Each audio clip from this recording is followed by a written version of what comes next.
अन्नदाता। पग पग पर है संग तुम्हारे अन्नदाता। लहू किसानों का बन के पसीना सींचता है धरती का सीना। मेहनत का तेरी हक दिलवाने, नई तकनीक नई खोज बताने। पशुधन को गुणवान बनाना, पौध सुरक्षा को सिखलाना, खेती के सब गुर समझाने, भारत का सरताज बनाने। आठों पहर है संग तुम्हारे अन्नदाता अन्नदाता। नमस्कार, मैं आयुषी आप सभी दर्शकों का अन्नदाता कार्यक्रम में स्वागत करती हूँ। त्याग और तपस्या का दूसरा नाम है किसान। कृषि ही उसकी भक्ति है और कृषि ही उसकी शक्ति है। कृषि ही उसकी निद्रा है और कृषि ही उसका जागरण है। ऐसे ही भारतीय किसानों को खेतीबाड़ी से जुड़ी हुई बहुत सी नई लाभकारी जानकारियां देने के लिए हर रोज सुबह हम आपके साथ आते हैं। तो चलिए कार्यक्रम शुरू करने से पहले देखते हैं क्या है आज के अन्नदाता में। कम पानी वाले एरिया में सहजन की खेती करके कमाएं अच्छी आय। जीरो एनर्जी कूल चेंबर में सब्जियां रहेंगी लंबे समय तक सुरक्षित।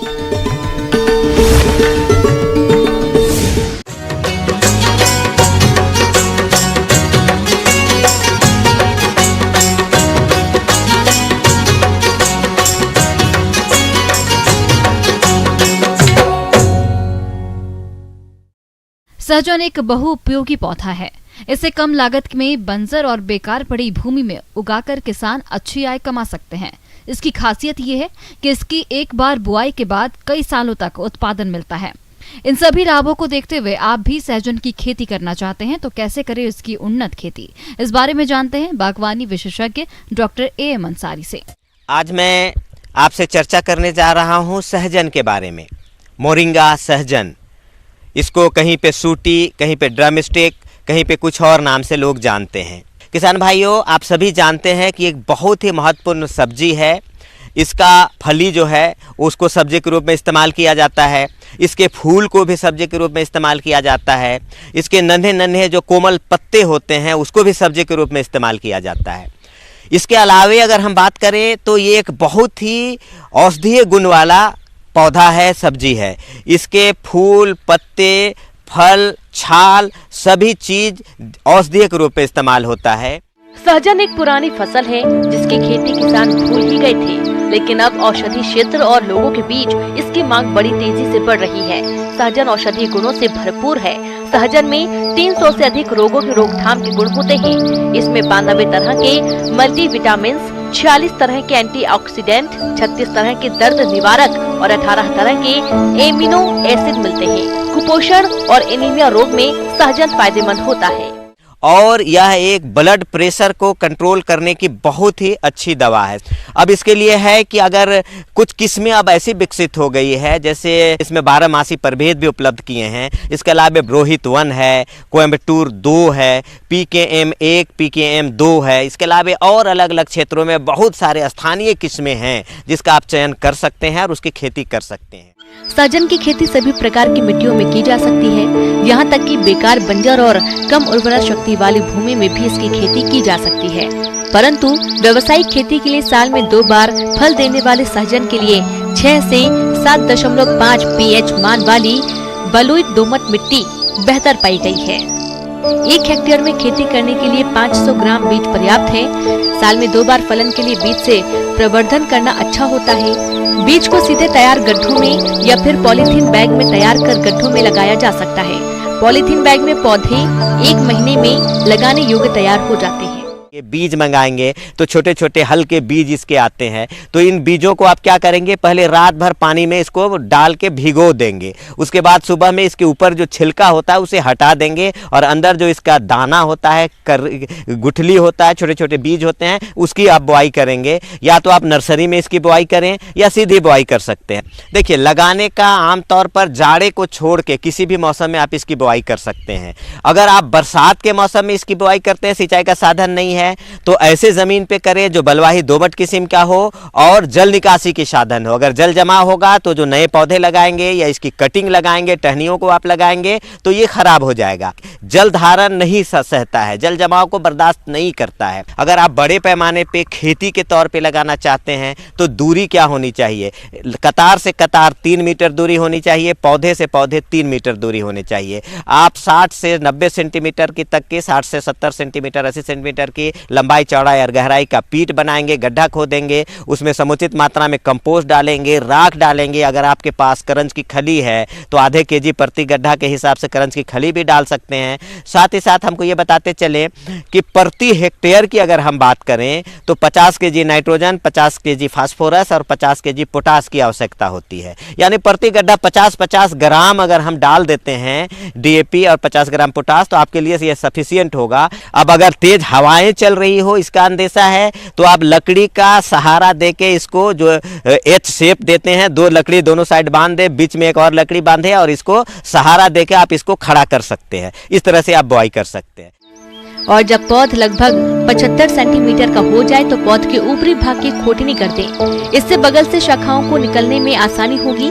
रोपने के 3 महीने के बाद 100 ग्राम यूरिया, साथ ही 100 ग्राम सुपर फास्फेट, 50 ग्राम पोटाश प्रति गड्ढा की दर से डालें तथा इसके 3 महीने बाद 100 ग्राम यूरिया प्रति गड्ढा का पुनः व्यवहार करें। अच्छे उत्पादन के लिए सिंचाई करना लाभदायक है। गड्ढों में बीज से अगर प्रवर्धन किया गया है तो बीज के अंकुरण और अच्छी तरह से स्थापन तक नमी का बना रहना आवश्यक है। फूल लगने के समय खेत ज्यादा सूखा या ज्यादा गीला रहने पर फूल के झड़ने की समस्या होती है। अगर आप गर्मी में आप इसमें मूंग ले सकते हैं, कुछ सब्जियां ले सकते हैं, तो आप उस सब्जियों की खेती कर सकते हैं। जैसे टमाटर की खेती कर सकते हैं गर्मी में महीने में, भिंडी की खेती कर सकते हैं। लत्तर वाली सब्जी की खेती करेंगे, लौकी, नेनुआ, झींगे, करेला का, तो इस बात का ध्यान रखेंगे आपके जो है इसके उसमें लत्तर चढ़ जाएंगे और आपको नुकसान होगा। तो परहेज करेंगे आप लत्तर वाली सब्जी की खेती करने में शुरुआती दिनों में। तो इस तरह से आप अंतर फसल लेके इसे दोगुनी आमदनी कर सकते हैं। और हम ये बताते चले, अगर आपको लगता है कि बहुत अधिक फूल आया है तो 50% फूल को आप हटा के फूल को बेच सकते हैं और 50% को छोड़ देंगे, उससे भी आपको सफिशिएंट आपको सहजन का फलियां मिलेगा। उन फलियों को आप बेच के अच्छी लाभ आप कमा सकते हैं।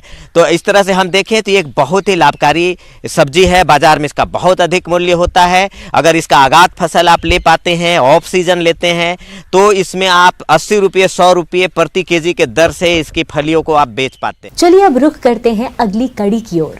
हमारे प्रदेश के बहुत से किसान विभिन्न प्रकार की सब्जियों की खेती करते हैं, लेकिन कभी कभी किसान इन सब्जियों की तुड़ाई तो कर लेते हैं पर किसी कारणवश उन्हें बाजार में नहीं बेच पाते, जिससे तोड़ी गई सब्जियों की क्वालिटी में गिरावट आने लगती है। साथ ही कई सब्जियां तो पूरी तरह से खराब हो जाती हैं, जिससे कि किसानों को काफी नुकसान उठाना पड़ता है। इसी समस्या को देखते हुए कम खर्च में जीरो एनर्जी कोल्ड स्टोरेज बनाया गया है। तो ये किसानों के लिए किस प्रकार से उपयोगी है और किसान इसे कैसे बनाए, आइए जानते हैं डॉक्टर पी.डी. शर्मा से।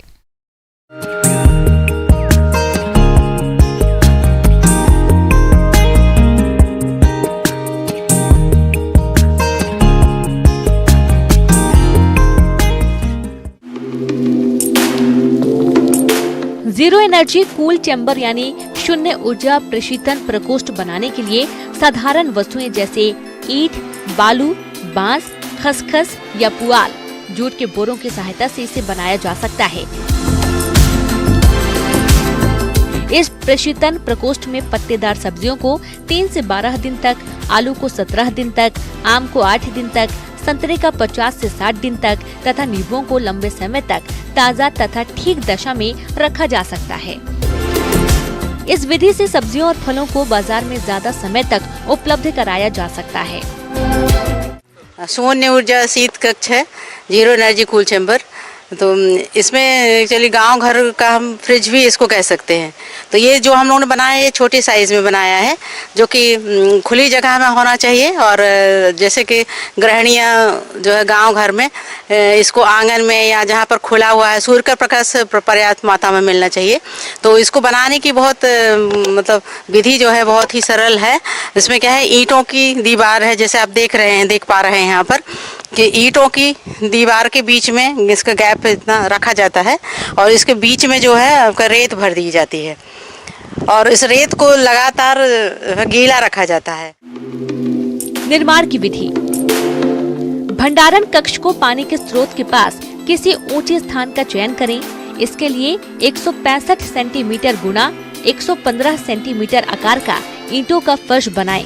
फिर 67.5 सेंटीमीटर ऊंची दोहरी दीवार बनाएं, जिसकी दो परतों के बीच 7.5 सेंटीमीटर खाली स्थान हो। इन खाली स्थान में बालू भरें और बालू को पानी से तर करें। ऊपर के ढक्कन लिए 165 गुना 155 सेंटीमीटर बांस का फ्रेम बनाएं और सिरकी, पुआल या सूखी घास आदि से कवर कर लें। प्रकोष्ठ को सीधी धूप या बरसात से बचाने के लिए उसके ऊपर छप्पर बनाना चाहिए। तो हम लोगों ने यहाँ पर किया हुआ एक छोटा सा बनाया हुआ है, जैसे आप देखें ये बाल्टी है, बाल्टी में पानी भर दिया गया है और पाइप से इसको हम लोग जो है गीला इसको करते हैं। तो पाइप को अगर हम लगातार इसमें छोड़ दें तो पानी धीरे धीरे उसमें आता रहेगा और गीला होता रहेगा। और जहाँ अगर पाइप और बाल्टी की सुविधा नहीं है तो उसको आपको बाल्टी से भी लेके और अपने आप हाथ से भी इसको कोई मग वगैरह से लेके डाला जा सकता है। मतलब रेत को गीला रखना ज़रूरी है। तो इसका सिद्धांत ये है कि जो रेत गीली रहेगी तो ईंटें भी गीली होंगी और नमी है और पानी जो है इसका वो एवोपरेशन होगा इसका। और एवोपरेशन होता है तो एवोपरेशन कूलिंग के कारण ये ठंडा हो जाता है।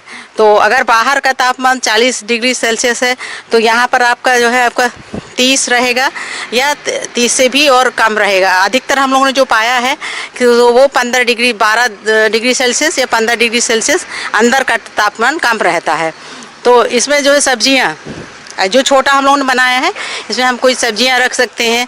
लोगों ने दूध भी रखा है, दूध भी इसको रख सकते हैं और घर के अंदर में है और सब लोग देखभाल कर रहे हैं। तो और ऊपर से इसको ढांकने के लिए हम लोगों ने ये बनाया हुआ है आपका जो बांस है, बांस की टट्टी है और उसमें जो है ये आपका ये लगाया हुआ है फल। तो ये से लोकल टाइप बना सकते हैं। इसको अगर बड़ा साइज़ करना है जिसमें कि हम और भी सब्जियां और फल रख सकते हैं तो उसमें बड़ा साइज़ करने के लिए इसका बहुत बड़ा साइज़ भी बनाया जा सकता है। शून्य ऊर्जा प्रशीतन प्रकोष्ठ के लाभ। गैर प्रशिक्षित व्यक्ति भी यह प्रकोष्ठ बना सकता है। इसे चलाने में कोई यांत्रिक या विद्युत ऊर्जा नहीं लगती। छोटे किसान इसमें कुछ समय तक अपने उत्पाद रख सकते हैं। अन्य घरेलू सामान को भी इसमें रखकर खराब होने से बचाया जा सकता है। सावधानियां। प्रकोष्ठ बनाने के लिए ऐसी जगह चुनें जहां हवा खूब आती हो, पानी ना रुके। इसके लिए ऊंची जगह का चुनाव करें। ऐसी साफ व साबुत ईंटों का चुनाव करें जिनसे होकर हवा गुजरती रहे। बालू, कार्बनिक पदार्थों, मिट्टी आदि से रहित तथा साफ होनी चाहिए। ईंटों और बालू को हमेशा पानी से तर रखें। सीधी धूप से बचने के लिए प्रकोष्ठ के ऊपर छत अवश्य होनी चाहिए। प्रकोष्ठ में रखे पदार्थ सीधे पानी के संपर्क में न आए। इसके लिए बांस या लकड़ी फाइबर बोर्ड के बक्सों के स्थान पर फलों व सब्जियों को जालीदार प्लास्टिक के क्रेटों में रखें। भंडारित पदार्थों पर पानी की बूंदें न पड़ने दें। प्रकोष्ठ को साफ रखें। इसके लिए कक्ष में समय समय पर सुरक्षित कीटनाशक फफूंदीनाशी छिड़कें। ब्रेक के बाद एक बार फिर से आप सभी दर्शकों का अन्नदाता कार्यक्रम में स्वागत है। बढ़ते हैं अगली प्रस्तुति की ओर।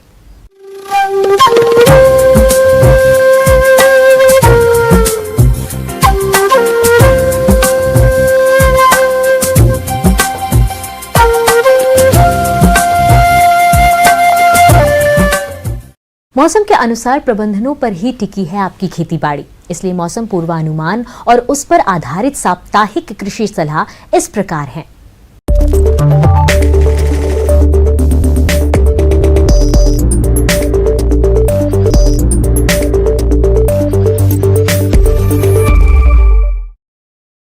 ग्रामीण कृषि मौसम सेवा भारत मौसम विज्ञान विभाग सेवर भरतपुर द्वारा भेजे गए मौसम पूर्वानुमान रिपोर्ट के आधार पर आगामी 2 दिनों के दौरान हल्के बादल छाए रहने की संभावना है। कुछ स्थानों पर हल्की वर्षा होने की संभावना है। हल्के बादल छाए रहने की संभावना और कुछ स्थानों पर हल्की वर्षा की संभावना को देखते हुए कृषि रसायनों का प्रयोग आसमान खुलने पर ही करें। ऐसे में इन क्षेत्रों के किसान भाइयों को सलाह दी जाती है कि सब्जियों में आवश्यकता अनुसार सिंचाई करें। बगीचे में लगाए गए नए पौधों में गर्मी के प्रभाव को कम करने के लिए पौधों के चारों तरफ बोरी घास का रक्षा कवच लगाएं और उसमें हवा की निकास की समुचित व्यवस्था बनाए रखें। बेर में कृंतन हेतु यह उचित समय है। नींबू में डाई बैग से ग्रसित टहनियों को काटें और कटे हुए भाग पर कॉपर ऑक्सीक्लोराइड का लेप लगाएं। पौधों पर कॉपर ऑक्सीक्लोराइड 3 ग्राम प्रति लीटर पानी के हिसाब से छिड़काव करें। टमाटर की फसल में फल छेदक कीट के नियंत्रण के लिए न्यूक्लियर पॉलीहाइड्रोसिस NPV 250 मिलीलीटर प्रति हेक्टेयर की दर से छिड़काव फूल आने के समय पर करें और दूसरा छिड़काव 15 दिनों के बाद बेसिलस थुरिनजिनेसिस 0.5 लीटर प्रति हेक्टेयर की दर से छिड़काव करें। जानवरों को दिन के समय छाया में बांधें। पशुओं को दिन में 3 से 4 बार ताज़ा पानी पिलाएं। पशुओं के संपूर्ण पोषण के लिए प्रतिदिन 40 से 50 ग्राम खनिज लवण अवश्य दें।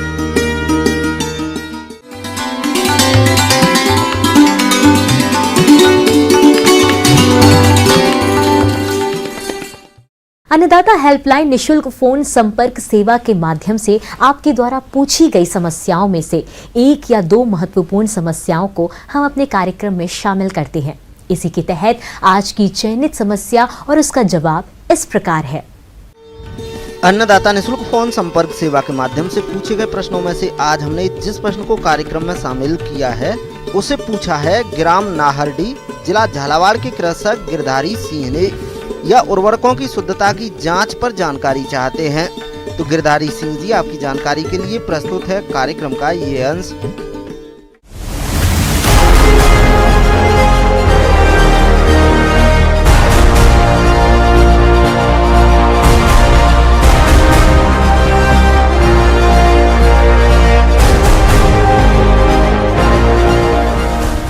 किसान भाई जो बुआई कर रहे हैं तो उसके लिए फर्टिलाइज़र बहुत ही महत्वपूर्ण है, लेकिन आए दिन देख रहे हैं कि फर्टिलाइज़र की भी कमी भी किसान भाई महसूस कर रहे हैं। ऐसे समय में देखा जा रहा है कि ऐसी संभावना है कि इसमें कुछ जो मिलावट की आशंका से किसान भाई ग्रसित रहते हैं। तो इसके लिए किसान भाई को जागरूक होना ज़रूरी है।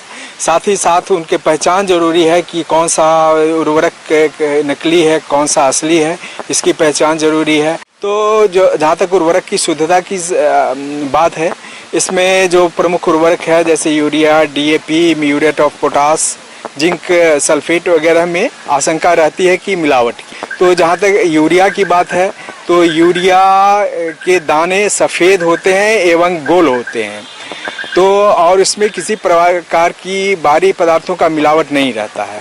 तो अगर बाहरी पदार्थ का अगर मिलावट किसान भाई देख रहे हैं तो समझ जाएं कि इसमें कुछ न कुछ मिलावट है। दूसरी चीज़, जो यूरिया को अगर हम गर्म तवा पर रखते हैं तो पहले वह वह पिघल जाता है जो है, और जो है वो समाप्त हो जाता है, बिल्कुल जो है तवा पे रहता नहीं है। परख नाली में 1 ग्राम यूरिया लें, उसमें 5 मिलीलीटर पानी मिलाकर घोलें, फिर 5 से 6 बूंद सिल्वर नाइट्रेट डालें।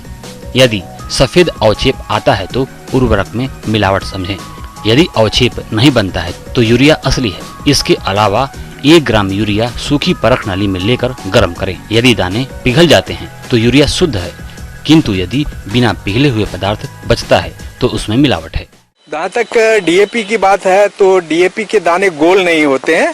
इसका कलर जो है सफ़ेद मटमैला या भूरा काला कलर का होता है, तो इससे किसान भाई पहचान सकते हैं।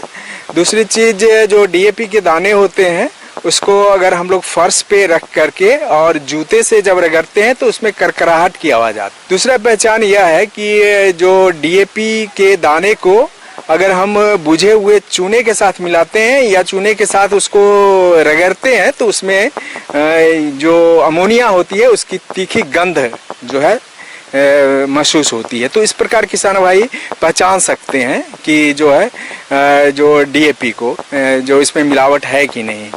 तीसरी जो महत्वपूर्ण बात है इसमें इस तरह से करते हैं कि 1 ग्राम डीएपी को लेकर के 5 ml डिस्टिल वाटर में जो है उसको घोलते हैं और फिर उस घोल को छान करके उसमें 1 ml सिल्वर नाइट्रेट मिलाते हैं। तो सिल्वर नाइट्रेट मिलाने से ऐसा होता है कि उसका जो है एक पीला अवक्षेप जो है पैदा होता है। तो अगर पीला अवक्षेप नहीं मिल रहा है तो किसान भाई को समझना चाहिए कि इसमें कुछ न कुछ जो है मिलावट है। तो इससे किसान भाई को सतर्क हो सकते हैं। दूसरी चीज़ यह है कि जहाँ तक म्यूरेट ऑफ पोटाश का है तो म्यूरेट ऑफ पोटाश का जो कलर होता है वह पक्की ईंट का जो चूर्ण होता है उसके जैसा होता है। तो किसान भाई इसको देख के पहचान सकते हैं और इसमें कहीं कहीं पर सफेद पदार्थ दिखाई पड़ता है। म्यूरेट ऑफ पोटाश 1 ग्राम प्रक्षालनी में लेकर 10 मिलीलीटर पानी डालकर अच्छी तरह से हिलाएं। अधिकांश उर्वरक घुल जाता है। कुछ अवलनशील कण पानी में ऊपर तैरने लगते हैं। यह असली और शुद्ध उर्वरक की पहचान है। किंतु यदि बहुत सा अवलनशील पदार्थ तलहटी में जमा हो जाए तो उसे मिलावटी समझना चाहिए।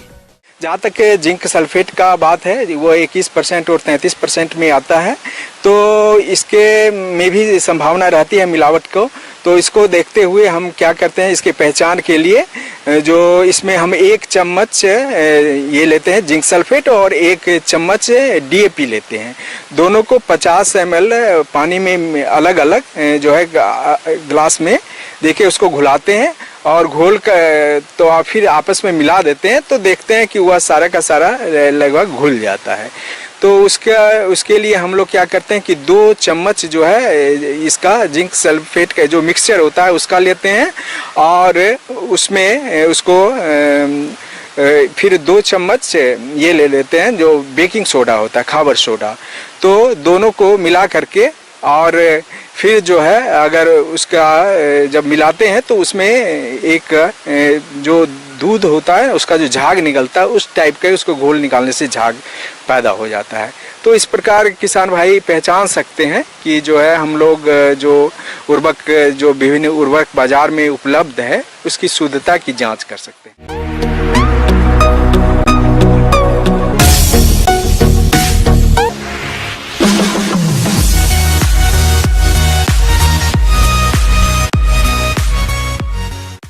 राज्य की विभिन्न मंडियों में कृषि उत्पादों के चढ़ते उतरते बाजार भाव की संक्षिप्त जानकारी इस प्रकार है।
हम यह उम्मीद करते हैं कि आज का कार्यक्रम आप सभी दर्शकों के लिए उपयोगी रहा होगा। किसान भाइयों, अन्नदाता आपकी सेवा के लिए संकल्परत है और कृषि संबंधित समस्या एवं सुझावों के लिए आप हमें इस पते पर संपर्क कर सकते हैं।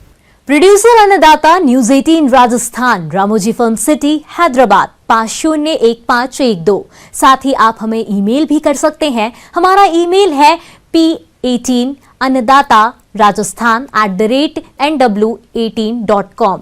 इसके अतिरिक्त आप हमें निशुल्क हेल्पलाइन नंबर 180088926163 पर सोमवार से शनिवार सुबह 10 से शाम 4 बजे के बीच संपर्क कर सकते हैं। फिलहाल अन्नदाता की पूरी टीम को इजाजत दीजिए। कल फिर इसी समय आपसे मुलाकात होगी कृषि संबंधित कुछ और महत्वपूर्ण जानकारियों के साथ। नमस्कार।